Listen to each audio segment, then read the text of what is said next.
All right, ladies and gentlemen, let's talk Defendor because this little mamma jamma uh, is a lot more than I thought it was going to be when I first started playing it. When I first started playing it, I was like, ugh, snooze, yawn, boring. And it's not because this game is a single screen shooter in which shooting is automatic. Which makes it very comparable to another game that I really, really like, which is Bit Blaster XL, or its upgraded counterpart, Super Bit Blaster XL, which is basically the same game, but slightly more so. Anyway, regardless. So I was playing this thing at first, and I was like, am I even having fun with this? Yada, da, da, da. And then really the game changer for this game are the upgrades, because you start out and you're just zooming around in your ship, and it's a single screen platformer, and you cannot run into the edges of the screen or you will die.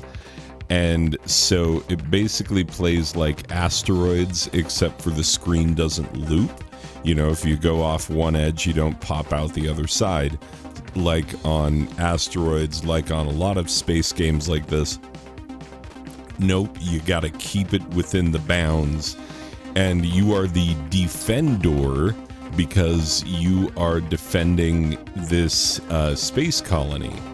And so you fly around in your magical spaceship, and as you blow up things, you also you can pick up weapon upgrades that are temporary, because you also have a finite amount of ammunition, and so when you run out of ammo, those weapon upgrades are gone, you know. And so you got to pick up those little blue balls that you'll see me picking up, because those are your ammo, and you have to pick them up. Also, and I don't know what causes a star drop, but every now and again, one of these space crackers, no, and I'm not talking about, you know, Elon Musk or Jeff Bezos. I'm talking about how, like, the enemies just look like saltine crackers in space. Yeah, they look like crackers flying through space, which again, not Elon Musk or Jeff Bezos. Anyway, but yeah, you're trying to kill these enemies, and it's hard to get a beat on them because your only move, the only thing you can do is spin around. Like, your ship just spins. Those are the only controls that you have, is which direction your ship spins and when, you know, because the shooting is automatic. And so yeah, you're just trying to decide, like, okay, when do I turn this thing around? How close can I get to the wall and not die? All that sort of stuff, which, you know, at first is not very interesting or fun. It just is not in your first few sorties, because there are 3 game modes. There is easy, normal, and hard. And the only difference between the 3 that I was able to tell, it's not the number of enemies, it is the amount of time that you are expected to stay alive. Because there's a timer up at the top of the screen, and it's 8 minutes for easy, and it's 20 minutes. No, yeah, I think it's like 10 minutes for easy, 20 minutes for normal, and 30 minutes for hard. And I can only stay alive, I think, at most like 1 to 2 minutes at best. This is the best that I did. And so yeah, it's pretty hard, you know, but there are ways to make it easier on yourself, and that is with the upgrades, because this space colony that you're defending, there are the little buildings which you can click on. It took me a minute to figure out how to access this portion of the game, you know, because it doesn't do a tremendous amount of explaining all of this stuff to you.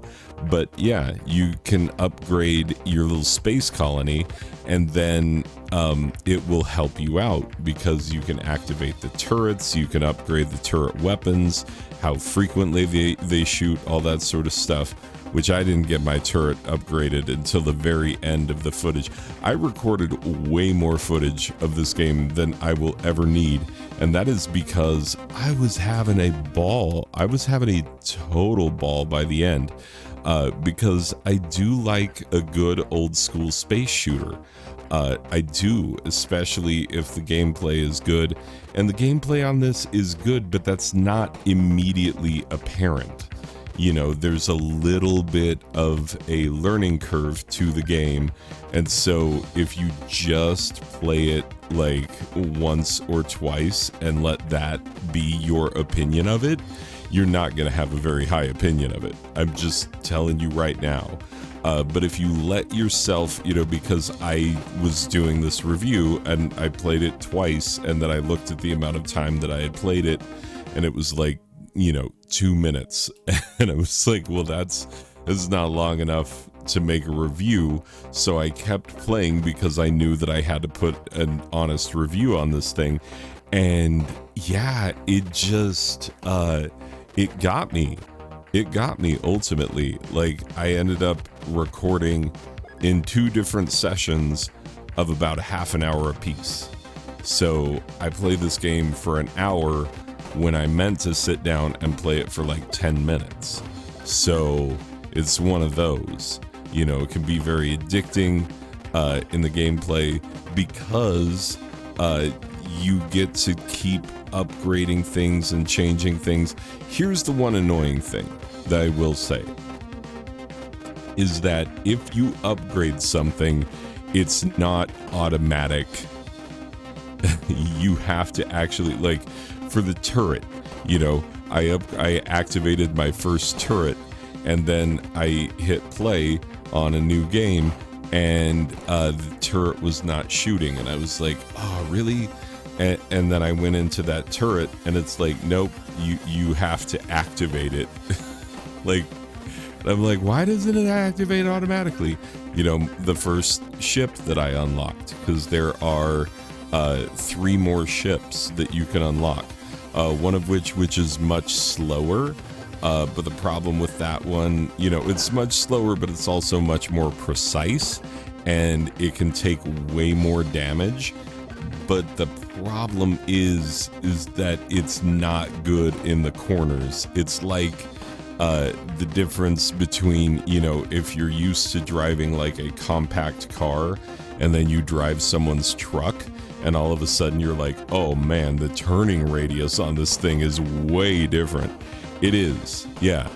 And then the next ship that you unlock is a super tight turning radius, because that thing is super fast and it shoots super fast. But the problem with it, you know, so like the slow ship that could take a lot of damage is easy to just crash into the walls and die, because you have to stay away from those edges.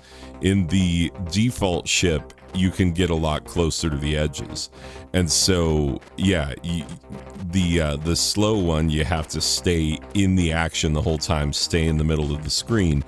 And then the super fast ship that shoots through all your ammo so fast, yeah, that's the problem with that one, is that number one, it's so fast, it's hard to figure out how you're lining up your shot. And then secondly, it is just blasting through your ammo. And so, yeah, I ended up finding that my favorite ship was the default ship. You know, I unlocked the others, but default ship was my favorite. But all of the other unlockables, you know, there's, you know, factories and workshops and whatnot, things that you can unlock that'll help you upgrade your weapons, that'll give you new types of weapon drops in game for those, you know, temporary upgrades. I got the forward and back shot and the spread shot, which the only thing I'm sad about with those is that you can't have more than one weapon upgrade going at a time. you can only have one. And so if you're on spread and you pick up the back shot, like, well, now you've just got back shot. It's not like you have spread back shot, which would be awesome, but that's not how it works. So yeah, it remains very balanced and keeps your progress in check. Doesn't let you get too powerful too quickly, but you can get more powerful over time if you are upgrading things. And I assume that, like, the more upgraded I get, the closer I'm going to get to actually making it through the timer and finding out what happens if you stay alive the whole 10 minutes. Because I played it on easy mode the whole time because I figured it didn't matter. You know, I played normal mode, I played hard mode. I didn't find them different other than the timer. And so I was like, well, I'm not making it through the timer anyway. I might as well just be upgrading in easy mode so that, like, I get good at this, and then, you know, then I'll start playing it in normal mode, and then I'll start playing it in hard mode. But the main thing is that it kept me coming back. You know, I kept thinking, like, boy, if I just get this many more stars, I get to unlock this new ability or this new power or this new, you know, shop or area or whatnot, you know, this new aspect of my little space colony and whatnot. You know, just a ton of unlockables that will help you out, and a ton of different things that you can do in this otherwise very straightforward, very simple game. It's the same thing that, like, at first I was like, oh, this is a failure to attempt to be as cool as Super Bit Blaster XL. And then by the end I was like, oh no, this is every bit as good as Super Bit Blaster, and maybe even arguably better. I don't know. I think you get more weapon drops in Bit Blaster, and that makes it a little more fun, but it still, I had a ball with this game. I had a really good time with it. When at first I didn't think I was gonna. So if this is one that you end up picking up for any reason, just know that you have to stick with it for a minute before it starts being really fun. Anyway, let me put a final score on it, and then we shall be done. Okay, final score for Defendor. A fun little game that I enjoyed way more than I thought I was gonna. Yeah, I'm giving it an 8 out of a possible 10 Google Stadia controllers, because yes. So yeah, this is a good little pickup. Fun little game. Definitely a recommend. You know, it's 99 cents. You can pick it up cheaper when it goes on sale, but yeah, this is a solid budget game. That's why we do this. We want to find the good ones, and we found ourselves a good one. Anyway, people, I will see you in the next one. Thank you for being here for this one. Okay, bye.